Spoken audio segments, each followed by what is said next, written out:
क्या आपको पता है कि जब राजा जनक अष्टावक्र जी को अपने सिंहासन में बैठाकर खुद उनके चरणों में बैठकर अष्टावक्र गीता का ज्ञान लेते थे तो बहुत सारे लोग उनका विरोध भी करते थे। लेकिन राजा जनक को मालूम था कि अगर बुद्धिमान बनना है तो एक स्टूडेंट के जैसे ही ज्ञान लेना पड़ेगा। अक्सर जब भी हम किसी को बुद्धिमान मतलब इंटेलिजेंट मानते हैं तो उनके अंदर की किसी क्वालिटी से हम इंप्रेस होते हैं। लेकिन एक रियल इंटेलिजेंट पर्सन में सिर्फ एक अच्छी क्वालिटी नहीं बल्कि उनके अंदर गुणों का खजाना होता है। हम भी चाहते हैं कि ऐसे लोगों की क्वालिटीज को अपनी लाइफ में इंप्लीमेंट करें। अष्टावक्र गीता के इस 4th पार्ट में न सिर्फ हम बुद्धिमान लोगों के बारे में समझेंगे बल्कि उनकी क्वालिटीज को अपनी लाइफ में इंप्लीमेंट भी करना सीखेंगे। कॉर्पोरेट कंपनी में काम करने वाले धनंजय हर बार अपनी और अपने दोस्त की प्रॉब्लम्स को अपने सीनियर गिरिधर सर से डिस्कस किया करते थे। लेकिन आज वो अपने मन में चल रहे कंफ्यूजन को दूर करेंगे और जानेंगे कि कैसे गुरु सिर्फ क्वेश्चंस करते हुए भी आपको कितना कुछ सिखा सकते हैं। अगर आपने अभी तक अष्टावक्र गीता के पहले 3 पार्ट नहीं सुने हैं तो डिस्क्रिप्शन में ही दी हुई लिंक पर जाकर आप सुन सकते हैं। चलिए अब आगे बढ़ते हैं।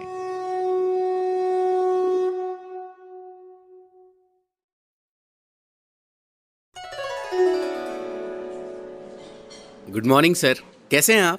मैं बढ़िया हूँ धनंजय, तुम कैसे हो? मैं भी ठीक हूँ सर। आपने अष्टावक्र गीता के श्लोकों के जरिए मेरे दोस्त विजय के लिए जो एडवाइस दी थी ना, उसे मैंने विजय को बताया। उसने अपनी लाइफ में कुछ एडवाइस को इम्प्लीमेंट भी किया और उसने अपनी लाइफ में चेंजेस भी एक्सपीरियंस किए हैं।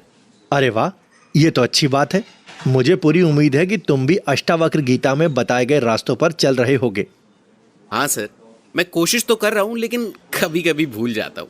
जैसे कल ही की बात है, एक पार्टी में अचानक एक गुलाब जामुन खाने के बाद जब दूसरा गुलाब जामुन खाने जा रहा था ना, तो याद आया कि अपने 5 सेंसेस के जरिए जो टेम्परेरी प्लेजर मिलता है उससे बचकर रहना है। मुझे पूरी उम्मीद है कि तुम भी अष्टावक्र गीता के बताए गए रास्तों पर चल रहे हो। गिरधर सर की बात सुनकर धनंजय थोड़ा सोच में पड़ गया। फिर एक लंबी सांस लेकर कहा, अरे ये तो अच्छी बात है ना, कम से कम तुम्हें याद तो आ रहा है ना। अगर पूरी तरह से इन बातों को भूल जाते तो प्रॉब्लम होती। हाँ सर, लेकिन राजा जनक की भी हालत मेरे जैसी थी क्या? मतलब क्या उन्हें भी खुद को याद दिलाना पड़ता था कि क्या सही है और क्या गलत? नहीं धनंजय, देखो इसके 2 प्रकार होते हैं। पहले प्रकार में एक पर्सन को खुद को बार बार ये याद दिलाना पड़ता है कि उसके लिए क्या सही है। जैसे तुमने खुद को याद दिलाया कि तुम्हारे लिए ज्यादा मीठा खाना सही नहीं है। ऐसे लोग जिनके अंदर नॉलेज होता है लेकिन वो अक्सर उसे लाइफ में इंप्लीमेंट करना भूल जाते हैं। दूसरे तरीके के लोग वो होते हैं जिनके लाइफ में सभी लर्निंग्स ऑलरेडी इंप्लीमेंटेड हैं, मतलब जिन्हें सही डिसीजन लेने के लिए खुद को पुश नहीं करना पड़ता है। ऐसे ही लोगों को बुद्धिमान कहा जाता है। राजा जनक भी ठीक ऐसे ही बुद्धिमान थे। जब राजा जनक पहले से ही इतने ज्ञानी थे तो ऐसे में उन्हें अष्टावक्र जी की जरूरत क्यों पड़ी? और अगर अष्टावक्र जी ने भी पहले ही चैप्टर में उनके क्वेश्चंस का आंसर दे दिया था तो उनकी बातचीत इतनी लंबी क्यों चली? क्योंकि बात करने से ही बात बनती है धनंजय। जब तक किसी कॉन्सेप्ट को डीप में नहीं समझा जाता है तब तक उसे लाइफ में इंप्लीमेंट नहीं किया जा सकता है। इसलिए हर इंसान को लाइफ में एक मेंटोर या गुरु की जरूरत होती है। चलो मैं तुम्हें अच्छे से समझाता हूं कि आखिर एक गुरु लाइफ को कैसे ट्रांसफॉर्म करता है।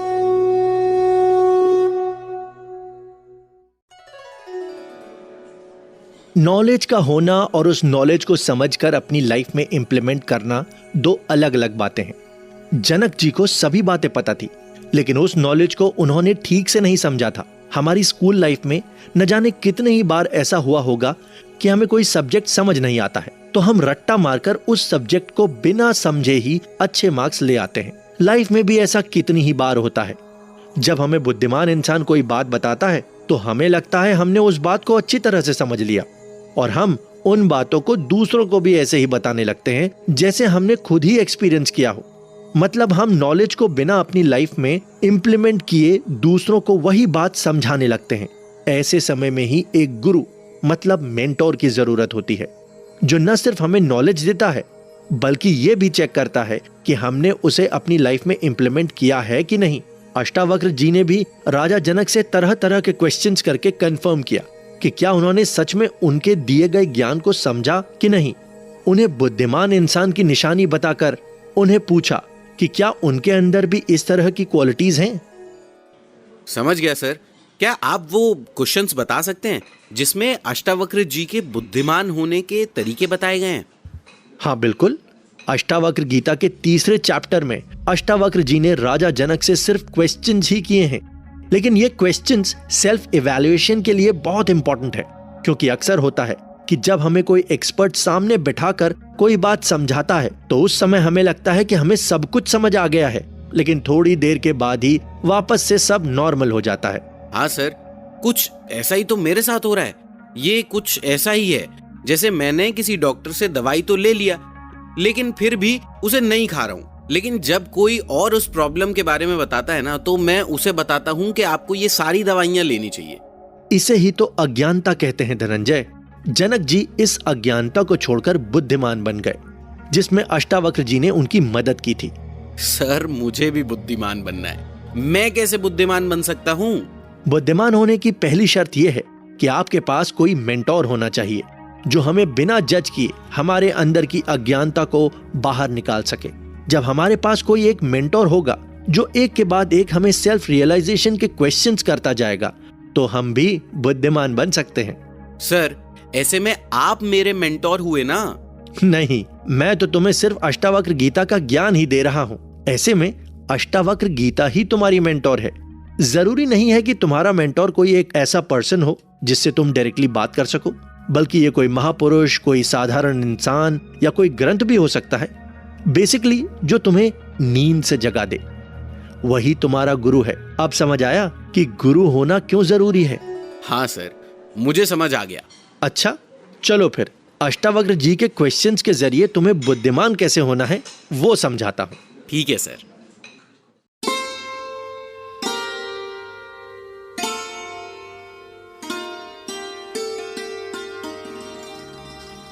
बुद्धिमान बनने से पहले हमें यह समझना जरूरी है कि बुद्धिमान कौन होते हैं। चलो इसका जवाब अष्टावक्र गीता के एक श्लोक से लेते हैं।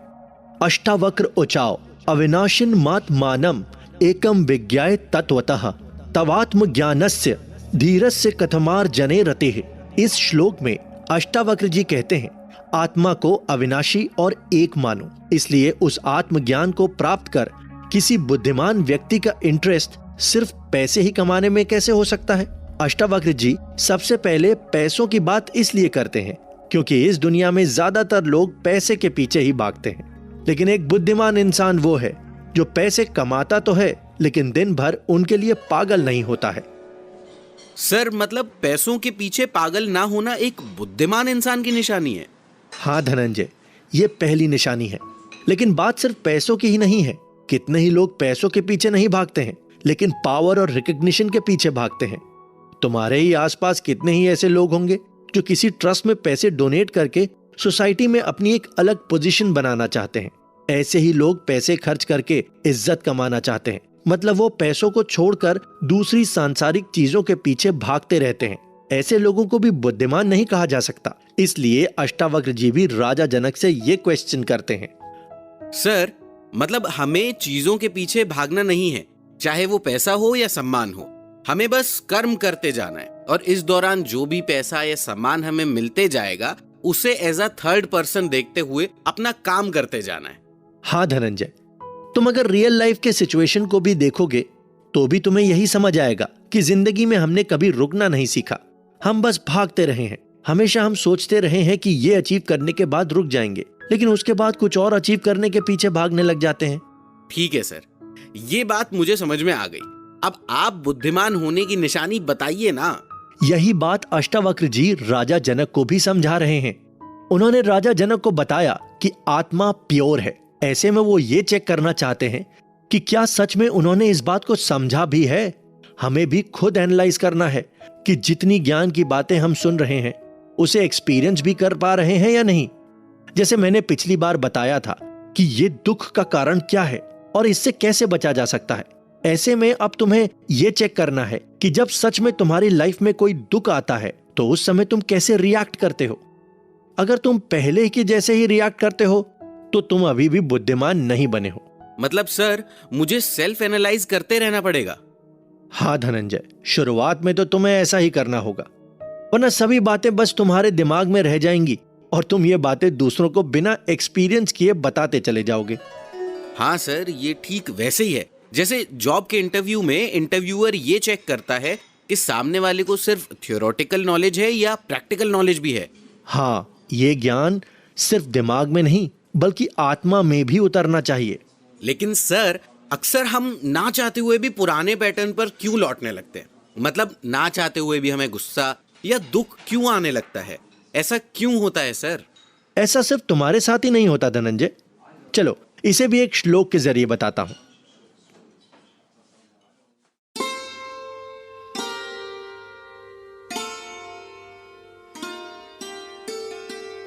आस्थितः परमाद्वैतम मोक्षार्थेपि व्यवस्थितः आश्चर्यम काम वशगो विकलः केली शिशक्षया। इस श्लोक में अष्टावक्र जी कहते हैं कि उन्हें आश्चर्य होता है जब एक इंसान जो खुद को मोक्ष के लिए तैयार और ज्ञानी बताता है लेकिन अपने पुराने काम वासना की वजह से तरह तरह के माया मोह में पड़ जाता है। मतलब हमने अपनी लाइफ में जो हैबिट बना लिया है, हम ना चाहते हुए भी उसे ही फॉलो करने लगते हैं। तुमने अनकॉन्शियस माइंड के बारे में सुना ही होगा। हमारे अनकॉन्शियस माइंड में जब तक ये सारी बातें बैठ नहीं जाती तब तक हम अपने पुरानी हैबिट्स के गुलाम बने रहेंगे।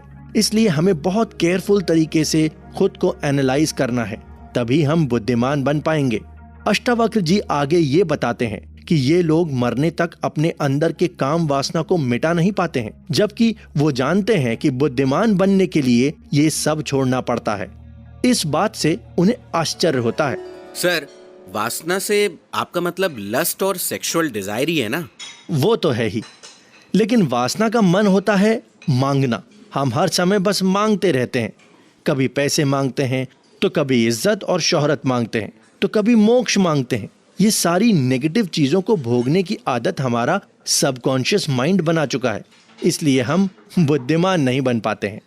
तो सर हम कैसे इससे छुटकारा पा सकते हैं? देखो धनंजय, ना चाहते हुए भी हमने इन सभी नेगेटिव इमोशंस में इन्वेस्ट किया है जिसका हम टाइम आने पर यूज करते हैं। चलो तुम्हें सिंपल तरीके से समझाता हूँ। तुम्हें मालूम है कि गुस्सा करना बुरी बात है, लेकिन तुमने पहले ही अपने माइंड में एक सिचुएशन को फीड करके रखा है और वैसी सिचुएशन आने पर तुम्हें खुद से ही गुस्सा आ जाता है। आजकल क्या कहते हैं, ट्रिगर पॉइंट। मतलब अब जब भी कोई तुम्हारे ट्रिगर पॉइंट को टच करेगा तो तुरंत तुम्हें गुस्सा आएगा, क्योंकि तुमने अपने माइंड को ऐसा ही अफर्मेशन देकर रखा है। अक्सर तुमने लोगों को ऐसे कहते हुए सुना होगा कि अरे उसने मुझे गुस्सा दिला दिया तो मैं क्या करता। इसके ऑपोजिट ऐसे भी लोग हैं जिन्हें उसी सिचुएशन पर गुस्सा नहीं आता है। क्या हो अगर हम अपने माइंड को ये अफर्मेशन दें कि हमें किसी भी सिचुएशन में गुस्सा नहीं आता है, और अगर हमें अपना काम करने के लिए गुस्सा करना भी पड़े तो वो सिर्फ दिखावे का गुस्सा होगा। वाह सर, मैं तो आपका फैन हो गया। मेरा फैन बनने की जरूरत नहीं है धनंजय, बस अष्टावक्र जी की बातों को बारीकी से समझो, बाकी काम अपने आप हो जाएगा। याद रखो, जब भी तुम इन इमोशंस के लिए ट्रिगर पॉइंट्स बनाते हो, ये इमोशंस भी किसी बहाने से आकर तुम्हें कंट्रोल करते रहेंगे। तुमने कुछ लोगों को देखा होगा, वो हमेशा ही सबको बताते रहते हैं कि उनकी लाइफ में कितना दुख है। इसके बदले लोग उन्हें सहानुभूति देते हैं। उस इंसान को सबसे सहानुभूति लेने की आदत पड़ जाती है, इसलिए किसी न किसी तरह से वो अपने लाइफ में दुखी रहना चाहता है। ये अनकॉन्शियस माइंड के पैटर्न है। इस पैटर्न को ही हमें ब्रेक करना होगा। ठीक है सर, मैं अपने हर नेगेटिव इमोशन के ट्रिगर पॉइंट्स को आइडेंटिफाई करूंगा और कोशिश करूंगा कि सभी को धीरे धीरे एलिमिनेट कर सकूं। साथ ही साथ इन नेगेटिव इमोशंस में इन्वेस्ट भी नहीं करूंगा। वाह धनंजय, तुम्हें तो सब बातें समझ में आती हैं। तुम्हारा माइंड कितना शार्प है। Thank you so much sir. Dhananjay, अगर मैं तुम्हारी तारीफ करते चला जाऊं तो तुम्हें कैसा लगेगा? सर मुझे तो अच्छा ही लगेगा। चलो इसी बात से रिलेटेड एक श्लोक है, लेकिन इसके बारे में मैं तुम्हें अगली कॉफी पीते हुए बताऊंगा। जाओ प्लीज मेरे लिए एक रीफिल करा दो।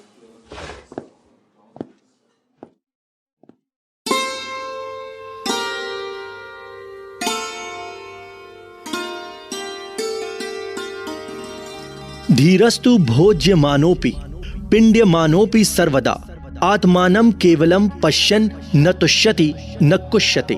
इस श्लोक में अष्टावक्र जी जनक जी से कहते हैं कि बुद्धिमान इंसान वो होता है जो न ज्यादा खुश होता है और ना ही ज्यादा दुखी होता है, जो लॉस होने पर उदास नहीं होता है और प्रॉफिट होने पर खुशियां नहीं मनाता।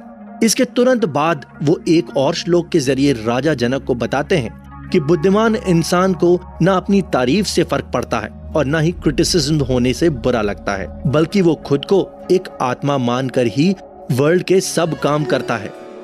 सर, अगर हमें किसी के क्रिटिसिज्म से फर्क ही नहीं पड़ेगा तो हम इम्प्रूव कैसे करेंगे? कितनी ही बार सच में हमें क्रिटिसिज्म की जरूरत होती है ताकि हम खुद को इम्प्रूव कर सके। अरे धनंजय, मैंने कब कहा कि क्रिटिसिज्म होने पर उस पर एक्शन नहीं लेना है, बल्कि तुम्हें अपने इम्प्रूवमेंट के लिए एक्शन लेना है, लेकिन क्रिटिसिज्म सुनकर जरा सा भी बुरा फील नहीं करना है, चाहे वो क्रिटिसिज्म तुम्हारे भले के लिए हो या फिर तुम्हें छोटा दिखाने के लिए। दोनों ही सिचुएशन को तुम्हें दिल पे नहीं लगाना है। ठीक है सर, लेकिन अगर कोई तारीफ करता है तो खुश होने में क्या बुराई है? देखो, ये एक डुअलिटी है, एक ही सिक्के के दो साइड्स हैं। अगर तुम तारीफ में खुशी से फूल जाओगे तो ना चाहते हुए भी थोड़ा सा क्रिटिसिज्म होने पर भी तुम्हारा दिल बैठ जाएगा। इसलिए एक बुद्धिमान इंसान इस डुअलिटी को छोड़कर इस वर्ल्ड की हर रिस्पॉन्सिबिलिटीज को निभाता है। ठीक है सर, मैं भी आज से इन बातों को इम्प्लीमेंट करने की कोशिश करूंगा। अच्छी बात है धनंजय। तुम्हें पता है, अष्टावक्र गीता के जिस तीसरे प्रकरण के बारे में हमने बात की है, उसमें अष्टावक्र जी ने बस सवाल किए हैं, फिर भी उनमें इन सवालों के जरिए कितने जवाब मिल गए। अगले प्रकरण में जब राजा जनक इन सवालों के जवाब देंगे तो फिर से हमें कुछ नया सीखने को मिलेगा। हाँ सर, हर प्रकरण में कुछ नया होता है। आज मुझे बुद्धिमान कैसे बने इसका जवाब मिल गया। अच्छा, तो चलो जल्दी से बता दो कि बुद्धिमान कैसे बन सकते हैं। सर, सबसे पहले हमें एक ऐसा गुरु खोजना होगा जो हमें अपने तीखे सवालों से रियलिटी चेक दे सके। उसके बाद हमें बिना सोचे समझे भागना और मांगना बंद करना होगा, चाहे वो पैसा हो या इज्जत। फिर हमें अपने नेगेटिव इमोशंस के ट्रिगर पॉइंट्स को खोजकर उसे एलिमिनेट करना होगा। उसकी वजह से हमारे अंदर जो नेगेटिव इमोशंस में इन्वेस्ट करने का जो पैटर्न बन चुका है ना, वो टूट जाएगा। लास्ट में हमें डुअलिटी से डिटैच होना होगा, चाहे वो प्रॉफिट लॉस हो या हैप्पीनेस सैडनेस हो। सबको इक्वली ट्रीट करना होगा। यही एक बुद्धिमान इंसान की निशानी है। वाह धनंजय, तुम भी राजा जनक के जैसे बन रहे हो। थैंक यू सर, लेकिन मैं ये बात सुनकर खुश नहीं होने वाला। धनंजय की ये बात बोलते ही दोनों ही खिलखिलाकर हंस पड़े। आज हमने अष्टावक्र गीता के तीसरे चैप्टर को गिरधर के जरिए समझा और बुद्धिमान कैसे बने इसका जवाब जाना। अगर आपकी लाइफ में भी कोई प्रॉब्लम्स हैं जिसका जवाब आप अष्टावक्र गीता के जरिए जानना चाहते हैं तो कमेंट सेक्शन में जरूर बताएं।